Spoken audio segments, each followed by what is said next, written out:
নমস্কাৰ, এই মুহূৰ্তত আহি পৰিছে কেইবাটাও গুৰুত্বপূৰ্ণ খবৰ। অসমৰ লগতে ভাৰতৰ বিভিন্ন প্ৰান্তৰ পৰা কেইবাটাও খবৰ যুগুতোৱা হৈছে। আৰু এনেধৰণৰ খবৰসমূহ নিতৌ চাবৰ কাৰণে চেনেলটো ছাবস্ক্ৰাইব কৰি ভিডিঅ'টোত এটা লাইক কৰি দিব। এই মুহূৰ্তত জনাইছে আজিৰ প্ৰথমটো খবৰ। সাৱধান, পুনৰ ভয়ংকৰ গতিত আহি আছে সাগৰীয় ঘূৰ্ণীবতাহ মিছাং।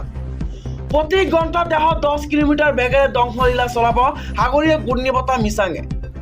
সাগৰীয় ঘূৰ্ণীবতাহ মিছাঙৰ ভয়ংকৰ প্ৰভাৱ পৰিছে দক্ষিণ ভাৰতত। দেশৰ প্ৰান্তে প্ৰান্তে জাৰি কৰিছে ৰেড এলাৰ্ট। সাগৰীয় ঘূৰ্ণীবতাহ মিছাঙৰ ভয়ংকৰ প্ৰভাৱ পৰিছে দক্ষিণ ভাৰতত। প্ৰতি ঘণ্টাত 10 কিলোমিটাৰ প্ৰতি গতিবেগত সাগৰীয় ঘূৰ্ণীবতাহে চলাব ধ্বংসলীলা। চেন্নাই, তামিলনাডু, অন্ধ্ৰপ্ৰদেশত অভাৱনীয় পৰিস্থিতি। পানীৰে ভৰি পৰিছে ৰাস্তা ঘাট লগতে বিমানবন্দৰ। কেইবাটাও ভয়াৱহ দৃশ্য বন্দী হৈছে কেমেৰাত। ভিন্ন প্ৰান্তত অব্যাহত পৰিছে বিদ্যুৎ সেৱা। প্ৰান্তে প্ৰান্তে জাৰি কৰা হৈছে ৰেড এলাৰ্ট নোট। অন্ধ্ৰপ্ৰদেশ আৰু পুডুচেৰীতো ৰেড এলাৰ্ট জাৰি কৰিছে।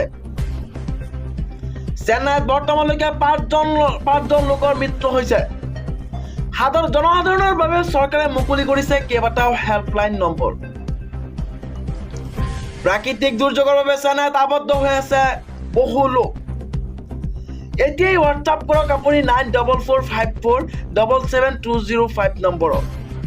আজি সাগৰীয় ঘূৰ্ণীবতাহ মিছাঙে ল'ব অধিক ভয়াৱহ ৰূপ। পৰৱৰ্তী খবৰটো হৈছে কেন্দ্ৰীয় চৰকাৰৰ প্ৰদক্ষিণীয় পদক্ষেপ। এতিয়াৰ পৰা পথ দুৰ্ঘটনা হ'লে হাস্পতালত পাব নগদবিহীন ফ্ৰী চিকিৎসা।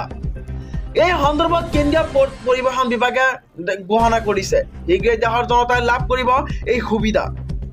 পথ দুৰ্ঘটনা হ'লে হাস্পতালত পাব নগদবিহীন আৰু ফ্ৰী চিকিৎসা। কেন্দ্ৰীয় চৰকাৰৰ ডাঙৰ ঘোষণা। 3-4 মাহৰ ভিতৰতে দেশত কাৰ্যকৰী হ'ব এই নিয়ম। পথ পৰিবহণ বিভাগৰ সচিব অনুৰাগ জৈনৰ এই বৃহৎ ঘোষণা।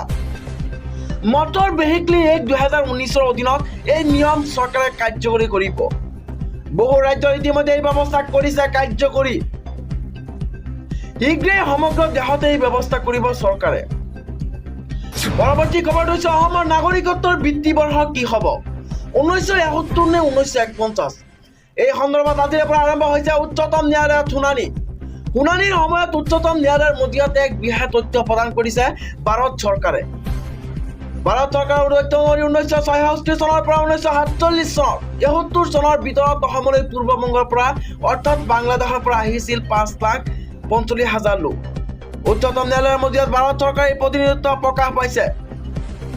বন্ধুসকল, 4 নম্বৰ খবৰটো জনোৱাৰ আগতে আপোনালোকে এটা সৰু ৰিকুৱেষ্ট, যদি ভিডিঅ'টোত এটা লাইক কৰা নাই তেন্তে এটা লাইক কৰি দিয়ক। আৰু এনেকুৱা ধৰণৰ নতুন নতুন ভিডিঅ' পাবলৈ চেনেলটো ছাবস্ক্ৰাইব কৰি কাষত থকা বেল আইকনটো প্ৰেছ কৰি ৰাখক। পৰৱৰ্তী খবৰটো হৈছে পান কাৰ্ড, আধাৰ কাৰ্ডৰ পিছত এইবাৰ আপোনাৰ প্ৰয়োজন হ'ব আপাৰ কাৰ্ড। চৰকাৰে এই সন্দৰ্ভত গ্ৰহণ কৰিছে বিশেষ পদক্ষেপ। এতিয়াৰ পৰা বিদ্যালয় কলেজলৈ নামভৰ্তিৰ পৰা চাকৰি জীৱনৰ প্ৰয়োজন হ'ব এই আপাৰ কাৰ্ডৰ। আধাৰ কাৰ্ডৰ উপৰিও এতিয়া প্ৰয়োজন হ'ব আপাৰ আইডি কাৰ্ডৰ। আধাৰৰ বাহিৰেও আপোনাৰ সন্তানক লাগিব আপাৰ আইডি কাৰ্ড। চৰকাৰে গ্ৰহণ কৰিছে এই নতুন পদক্ষেপ। শিক্ষাৰ্থীৰ বাবে অত্যন্ত প্ৰয়োজনীয় হ'ব এই আপাৰ আইডি কাৰ্ডৰ। নামভৰ্তিৰ পৰা চাকৰি জীৱনলৈকে প্ৰয়োজন হ'ব ইয়াৰ। কেন্দ্ৰীয় চৰকাৰে আৰম্ভ কৰিছে আপাৰ আইডি কাৰ্ডৰ এই ব্যৱস্থা।